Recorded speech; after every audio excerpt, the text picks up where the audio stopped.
Hello friends, welcome back to your channel Demystify Frontend, and in this video I'll try to give you a walkthrough of like what we have done so far and how we have progressed so far in our series Build Your Own Angular Forms. So it is highly probable like you're visiting this channel for the first time, or you came across any of my videos from this series Build Your Own Angular Forms. So the intent behind creating yet another web development channel was to basically provide some in-depth content through the video tutorials. That's why I created this YouTube channel Demystify Frontend. And the first series I started with is related to the Angular. So it is very popular Angular package which every Angular developer must have used in their Angular development journey, and that is forms, Angular forms. So basically we divided the forms into two categories. One is the template driven, another is the reactive forms. So basically I started developing the Angular form package from scratch, and I named this series Build Your Own Angular Forms because we are building it from the scratch, right? And it was obvious I started with the template driven forms, and in within the template driven forms we picked the most basic directive, that is ng model.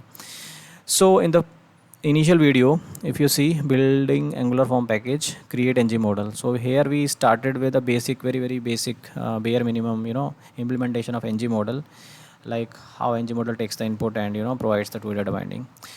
And then we understood the concept of two-way data binding, and then we basically uh, deep dived into the ng model implementation details, and we re-implemented it, and we also see like how ng model interact with rest of the directives in order to implement the two-way data binding. And in the following video number 3, we implemented that low level design which we discussed in the previous video into the code implementation, and we came across the concept of control value accessor directives. So we saw like when we implemented the default control value accessor and checkbox control value accessor, we observed and we brainstormed like how ng model makes use of control value accessor directives in order to read and write onto the host element where you apply the ng model. And then a few following videos we worked on the implementation of control value accessor directives for the single select, multi select, and even for the custom form controls. And thereafter we switched to another phase of the ng model implementation, that is validation, right?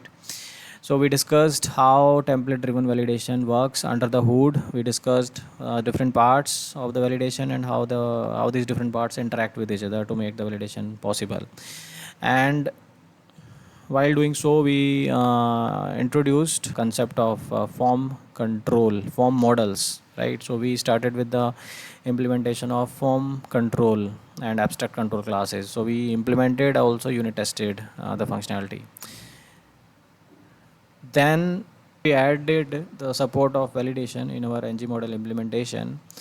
So we started with a very basic approach, like how ng model can validate, you know, and then we converted that approach into a more scalable and more configurable approach, which the Angular form package provide in actual.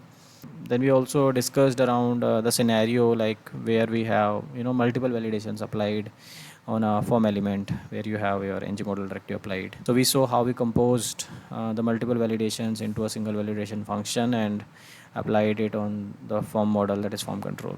So this is how the journey have been so far. So just provide your feedback, that is very much required to progress further in this series.